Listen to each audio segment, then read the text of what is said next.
Yuji's heading back to the Zenin clan to retrieve cursed tools since Megumi is now their leader. Yuta's going on a fuck, and I know that's stuck in there. Bro, I saw my beautiful queen Maki, bro. I'm sorry. She be having me acting out, bro. Today we're watching Maki genuinely eradicated the Zenin clan. Yo, what's good, y'all? Your favorite former fast food employee is back with more JJK. And with the culling games officially starting for our gang, along with some other shenanigans, we got a lot to go over today.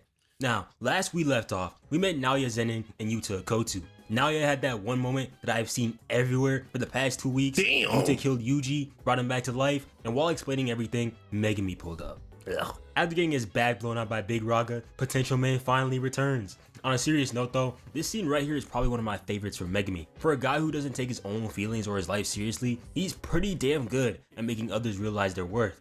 You sneeze at this nigga the wrong way and he'll try to off himself. But the second Yuji starts getting those thoughts, he turns into Socrates. Yuji's over here trying to say that he can't act like nothing happened, like he didn't kill people, like it's not his fault. And you can see it in his eyes, bro, he's hurt. But Megumi says, nah, it's our fault. He took that I'm losing, now we losing gimmick to the core. At the end of the day, they're Jujutsu sorcerers, not heroes. Nobody can judge them, and they have to constantly prove their worth again and again. They no longer have time to think about themselves. They gotta focus on saving as many as they can. In his head, Yuji's thinking about how Megumi will be affected by his presence. As long as he's around with Sukuna, Megumi will always be suffering. But Megumi reminds him that saving as many people as he can is the principle that he abides by. And Megumi asked Yuji to start by saving him first. Megumi was able to let Yuji realize that he can still carry out his late grandfather's wish, even if he feels guilt. And without saying it, he was also able to tell Yuji that even with the threat of Sukuna looming over his life, he's still willing to ask for help. That's a W man's move. I almost forgot that. Legendary. Don't get me wrong. Yes, Megumi is the true definition of potential man. That slander will always be on his name. That's unfortunate. But he's a W fucking mans. Yuta was in this scene, but in the manga, he also thinks in his head about how Yuji wasn't going all out during their fight, even though he said that he couldn't die yet. Wait, what's that? Yuta himself said that Yuji was holding back? Wow, how nice of him to upskill Yuji like that. Thanks, Brody. Yuji then asked Yuta for help in regards to Sukuna, saying that if he pops up again, Yuta should be able to deal with him. Stop the cap. Sorry, Yuji gang, but Sukuna is definitely putting hands, feet, and elbows on that nigga. Yeah, alright bro. Yuji obviously wasn't watching them Shibuya highlights. Let's run that shit back real quick.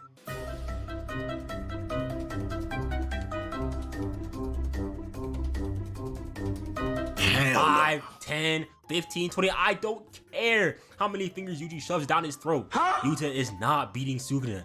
This entire combo was so unserious. Yuji saying something, I have 15 fingers inside of me with a straight face. Yeah, alright bro. Yuji also questions Megumi about Nobara, which I guess surprised him because he seemed shocked. Megumi kind of gives him a look, and Yuji's just like, oh, I get it. Now knowing what we know, I kind of get what he's trying to say, but I'm also still confused. Like, was this supposed to be like a, oh good reaction, or like a, oh damn reaction? Like, I don't even know, whatever. But with that out of the way, Choso, who was actually here, gives them a way to get back to Jujutsu High. Bro, why was he just chilling there the entire time? Making me confused as hell. Makes sense though, since this is the first time he's ever seen this dude face to face. They also showed us the rules of the culling games, and by showed them, I mean they flashed it on screen for 10 seconds. Thank God for this next episode, because I know anime onlys were fighting for their lives trying to read this. I hear looking like Kai Cenat. The habit stacking formula is, after current habit, I will new habit, and that is time. They head back to Jujutsu High, where we see Maki looking fine as hell per usual, got 7th degree burns, and came out of that looking unfazed. They gave us the explanation on how she survived, and it was basically, yeah, she's just like that. Go with activities, surviving them Jogo flames. Ooh, bro. Ooh, Maki's one of them ones, boys. They say never act out. Never be with a woman who will make you or get you to act out. Unlike a certain someone, Nanami gets a pass because he was fighting for a while after he got toasted, but Nabito bum-ass kicked the can right after he got torched. It is obvious where his bum-ass son got that terrible HP, durability of an iPhone 15. Still kills me that she was over here reading the entire time. She can't fool me, bro. Out here trying to act nonchalant for Yuta. We've seen the grades, bro. Bottom 5 in studies at Jujutsu High for a reason. Taken right after JJK fans too. She ain't reading jack on that page. Looking over a fist of Naoya feats, a documentation of Megumi W's. Yuta damn near flash stepped when he saw her, bro. Wasn't even moving this fast against you. I just realized the straight he just threw at fucking Megumi. Fastest speed feat this man has is being able to walk at soccer mom speed for a reason. But forget that real quick, cause we finally finally get to see my glorious white chocolate queen dipped in butter, Yuki Tsukumo. Let me tell y'all, if I had my chance with Yuki, I am unlocking the reverse misogyny technique, bro. Moving like that one guy on TikTok who be making meals for anime girls, becoming the strongest house husband in history on the spot. Now that they're all together, Yuki tells them that it's time to meet Tengen, so they can get some info on this culling game. Maki was confused on who this guy Choso was, but Yuji told him to consider him as his older brother, and this reaction was priceless. Had Yuki laughing too, which honestly is the only thing that matters, so props to him. Don't let that shit happen again, little bro. Using Choso as a radar, they're able to locate the elevator leading to Tengen's location. Choso says a quick goodbye to his brothers and they head further down. On the way there though, Yuji notices some bloodstains right at its entrance. A lot of people think that these are Amani's, but Amani died way down the hall. This is their caretaker's blood. Really about to piss me off, bruh. Nonchalant ass walking past this. Like, his father ain't the reason why we here right now. Get back. Okay, what do you want him to do about it? He was 6! He is potential man, but get off my man's dick, Noah, damn! Here and show some respect. At first, when they make it inside, it seems like nobody's home. But right when they were about to leave, Tengen pulled up. Out here ore farming for no reason. This was a cool moment though, because it shows us that this entire time, Tengen has been the narrator. I don't know how they're gonna pull this off in the dub since it's just some like random white guy doing it, but here it goes hella hard. After saying hello, Tengen immediately starts off by telling us the name of the man inhabiting Geito's body, Kenjaku. This made me realize that for the past 2.5 years, I've been referring to this dude by his government name without realizing it was actually supposed to be secret, so my bad, guys. Yuji dead don't give a damn, bro. First question he asks is, why do you look like that? Got a lot of balls that's making me notes. Tengen is ageless, but not immortal, having lived for hundreds of years. And after failing to merge with the star plasma vessel, she's now evolved past a normal human being. She's basically the entire world itself now. Low-key lost though, because Prime Tengen was a baddie. Messy hair and baggy clothes, bro. She was ahead of her time. Yuji being the only one to notice the damn door fading away is also hilarious to me. Kid can't pay attention for the life of him.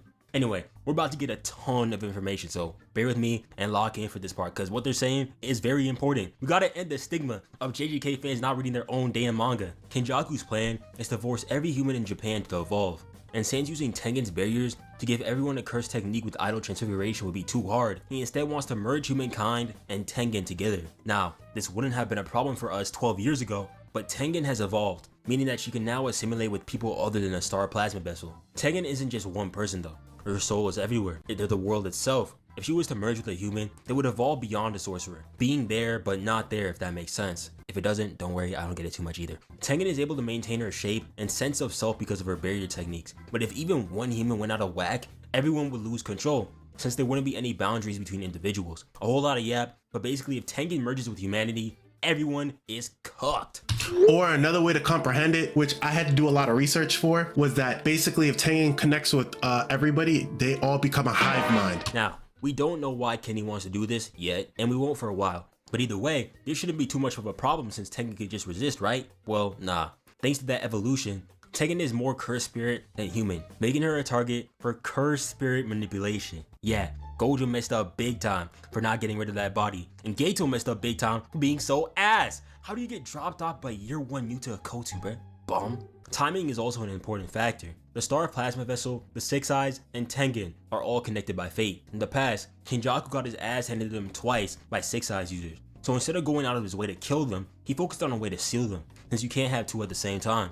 But then, Toji Zenin appeared, a man who defied fate, ended up breaking their own. Bada bing bada boom, Kenjaku got cursed manipulation and the prison realm around 6 years ago. All he needed to do was get rid of Gojo, and we saw how that worked out. As for the culling games, they give it as like a pre-season warm-up to the main event, using the cursed energy from the players inside the colonies to help with the ritual. Kenjaku had to take binding vows for this though, one of them being the fact that he can't be the game master. This isn't good for us though, because it means that the culling game won't end even if we kill him.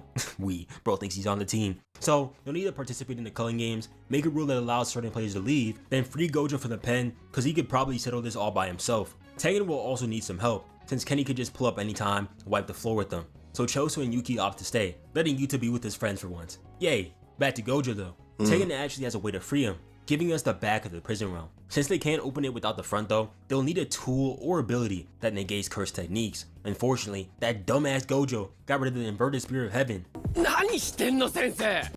that boy was traumatized, that's what it was. black rope. The latter one low-key shocked me because you were saying that Gojo went out of his way to destroy black-owned artifacts? Wow. Snatched Miguel's pride and his chain. SS Satoru, the strongest racist in history, strikes again. While he was getting jiggy with the locals in Africa, Yuta was also looking for the remaining black robe, but there was nothing left. Yeah, let's keep Gojo locked up a little longer, huh? Racism in my Jujutsu Shonen manga? Sugune could never. Nevertheless, there's still hope. A Culling Games player called Angel has a curse technique that negates other curse techniques. Broken as hell and most definitely useful. You're looking fine too, bro. Hold on. Let's make finding her priority number 1. Real quick though, let's go over the rules of the Culling game. Don't worry, I'm not that evil. I'll leave some Subway Surfers gameplay in the corner so nobody gets bored. Are you Rule dead number ass? 1 states that after awakening a curse technique, players must declare their participation in the games within 19 days. And if they don't do that, Rule 2 states that they will be subjected to curse technique removal, which according to Shoko means death. And wow, I had to replay this scene 5 times because I was getting too distracted. Shoko way too fine, man. If I was her patient, I'd be moving like Anthony Davis, bro. Only place you'd ever catch me is the hospital. But damn, bro, she's really going through it. I've never seen so many cigarettes in one bin. And the bottles, RCT may be able to heal you physically, but not mentally. Poor Shoko. Rule 3 says that anyone who enters the barrier will be a player the second they join. Rule 4 says that you score points by ending the lives of other players. It says that sorcerers are worth 5 points, while regulars are worth 1. Rule 6 is the most important rule, as it'll be how they save Sumiki, because it allows you to use 100 points to create rules. And unless it affects the longevity of the Culling Games, Rule 7 says that it must be allowed. And finally, Rule 8 tells us that you must gain at least 1 point every 19 days, or else you will die. Basically, Rules 1, 2, and 8 are the why for saving Sumiki, and Rule 6 is how we're gonna save Sumiki. You got that? Yeah? No? Whatever. Moving on. As for our squad, everyone's got assignments. Yuki and Choso are on Tengen protection duty. Maki's heading back to the Zenin clan to retrieve cursed tools, since now their leader. Yuta's going on a... Fuck, and I know that's stuck in there.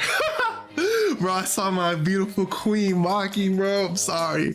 She be having me acting out, bro. Had to get some intel, although that sort of poses a problem since he did promise to help protect Megumi if Sugune ever got free. Gojo's students really inherited his one brain cell, bro. Look at him. He'd be so proud. And finally, Yuji and Megumi will head off to recruit Akari, which according to Yuta is stronger than he is when he gets riled up. And Maki was like, yeah, nah, bro. Shut that shit up, bro. Real talk though. I could walk up to Yuta, slap the hell out of him, and he'd be like, Noah? Oh yeah, bro, he's tough, don't mess with him. Just because. J. Cole ass nigga, bro, he always gotta be humble. Thank God he's gonna let his ball drop in Sendai, bro. Show him how he really get down.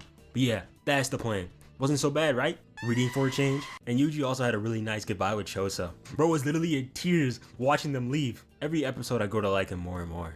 But For anyway, sure. That's enough. What a W fucking Y'all brother. know what we all here for. And it's finally time.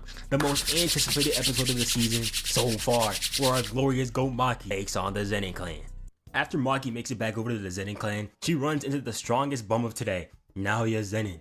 Naoya was hitting like hell, bro. You can't see cursed spirits, can't use techniques, and on top of that, you ugly as hell. Nobody will look in your direction anymore. Wow, man. I'm not even gonna interact with this rage bait, bro. All I gotta say is, Nigga, you gay. Tanemaso, shall I bully you like the good old days? Brother man, you are 27 years of age. Niggas be 27 and they op 17. Do you not have a job, any friends, anything to do with your life besides hate aimlessly? How are you pushing 30 beefing with teenagers?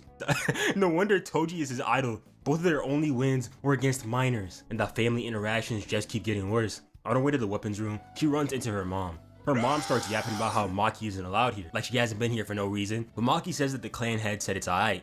We then get a quick flashback to Megumi and Maki talking, and this dude really had me hot in the scene. First of all, this golden opportunity gets placed, dropped into his hands by sheer luck, and he's like, nah, I'm good. And Maki's like, no bro, you gotta do this. You have the entire Zenin fortune in your hands. Money, tools, info.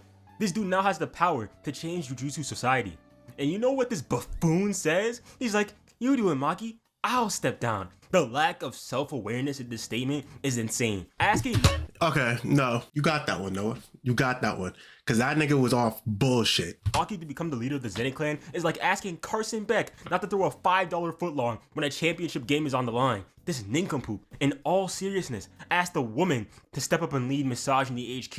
Is he dead ass? It really shows how much Gojo shielded him from the Zenin clan's activities, cause wow. Maki does call him out on this too, like, you inherited the clan technique. You can low-key use a domain. Satoru Gojo is your foster father, lock in. But bro really doesn't want to do this. But when Maki tells him that she wouldn't be able to create a place where Mai belongs, he locks in and understands. Felt so bad for Maki in this scene, bro. Like, it doesn't matter how old you get, your parents hating on you is always the worst feeling. Now remember that one scene in JJK 0 when her mom was shit talking her while she was just trying to have fun? Like, she was 5, bro.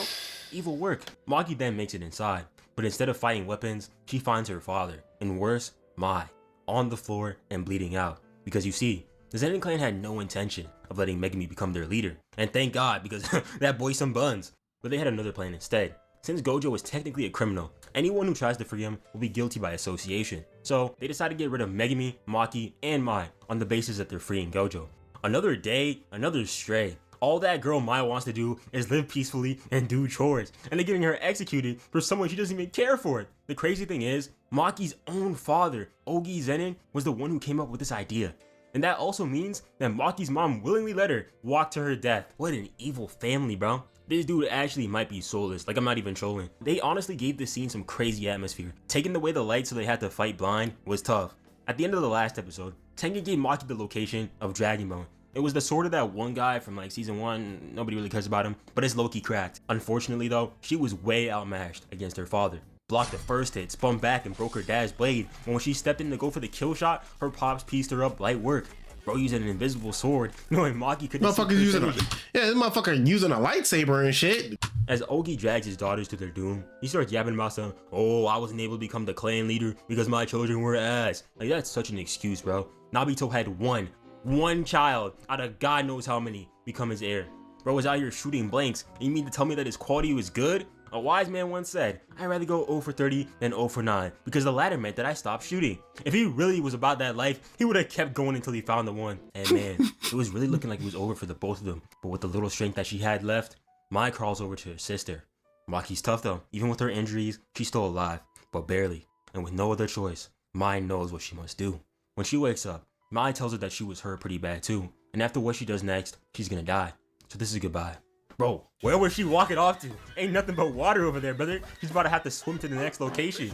But in all seriousness, Mai is genuinely such a tragic character. Imagine living your whole life with a clan that hates you, a family that despises you, but not as badly as your sister because you can use a curse technique. The only family member that you actually care about makes you hate them because of your terrible communication skills. You're forced to be a sorcerer to keep up with your sister. You suck really, really bad at it, but even throughout all of that, you make some good friends and meet people that actually care about you. But it doesn't matter because in the back of your mind, you know that you're holding your sister back and that one day you gotta die. I don't even think Maki really ever understood, or not even understood, really cared about like twins or fate, because let's face it, she doesn't really believe in anything holding her back. That's how she got this far. And her and Mai really just had different mindsets about life.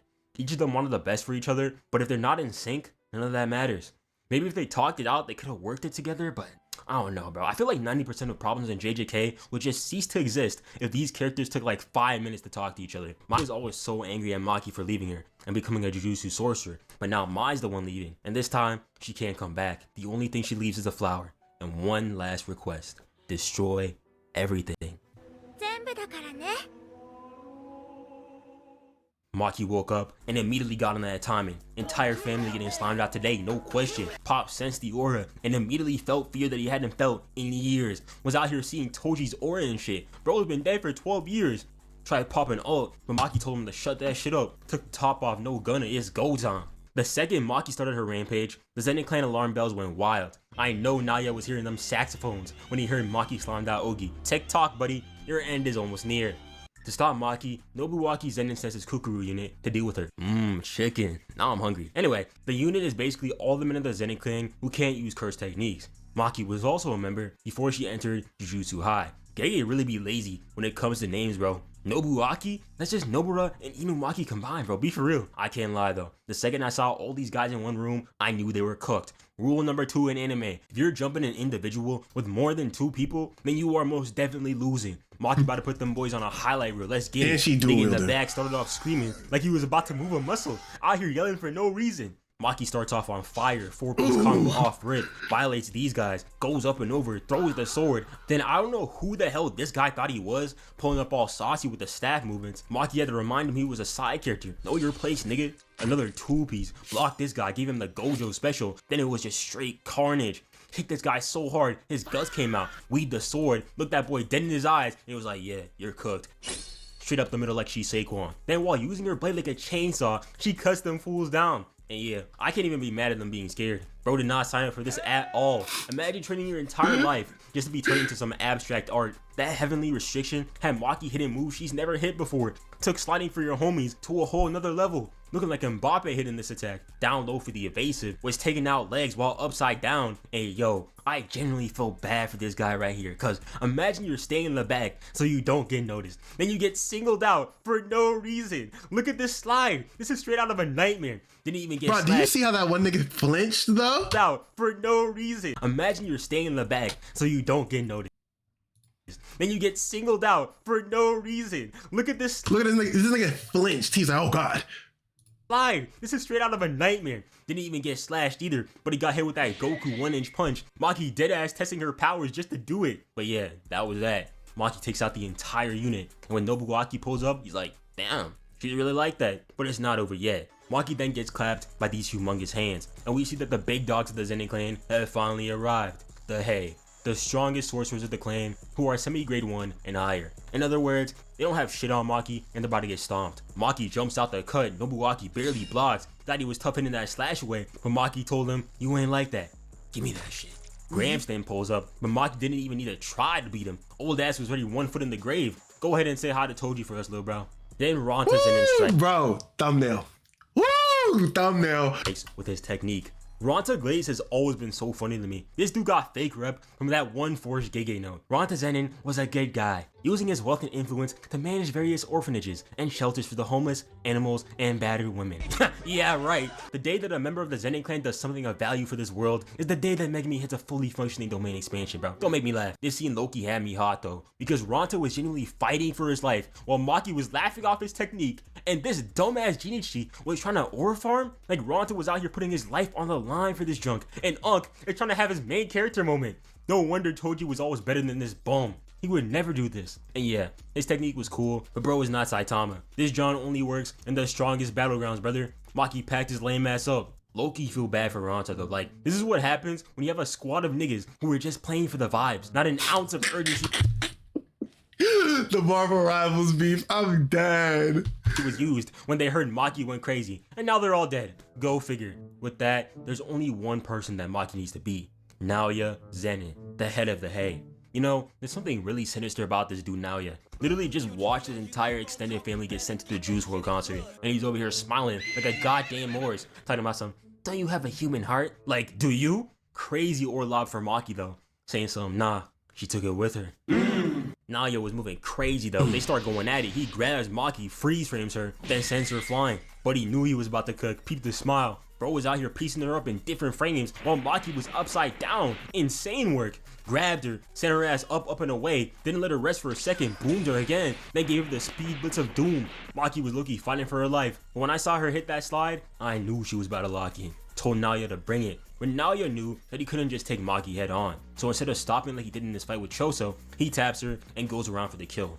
But you see, this is where Naoya messed up. This entire fight, Naoya has been calling Maki an imposter, saying that she isn't Toji and she will never be on that level. He's the one who will get on that level and stand with the likes of Gojo and Toji. But here's the thing, Naoya keeps talking about getting on that level without realizing the fact that Maki's already there. If he really wanted to get there, if he really wanted to win, he would stop for a moment, acknowledge Maki and the strength that she's gained, then make sure not to underestimate her. But this is Naoya, and also add the fact that he should have fucking ran away. 30-year-old bum with no hoes, no job, and most definitely no consent. He lived his entire life being glazed as the future GOAT. Bro couldn't change his mindset if he tried. And this is the exact reason for his downfall. By looking down on Maki, he's indirectly put himself below Maki, if that makes sense. Oh, the irony. Now he spent his entire fight with Maki, trying to avoid a truth that was right in front of him, while Maki has been analyzing, understanding his moves, and in the end, she had him all figured out.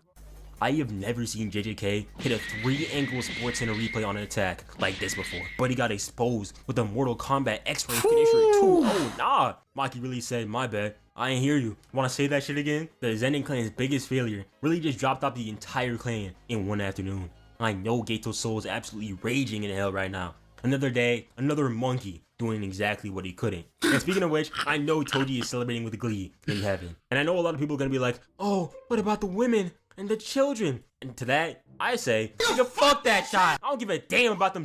whoa, man, calm down, buddy. I ain't mean it like that. Anyway, I could care less about the Zenin clan or their kids. Maki also ends up murking her mother after she wouldn't answer her simple questions, which was deserved. But she low-key made up for it. If anybody's ever confused on why Maki murked her mom like that, her mom, she basically asked her moms, yo, did you know what was gonna happen?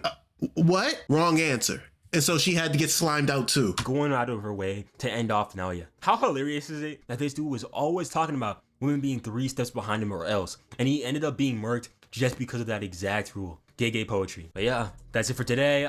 This is probably one of the best episodes of JJK that I ever watched. And for sure. Yo, good looks, Noah. Thank you for keeping my ear to the JJK streets, you feel me?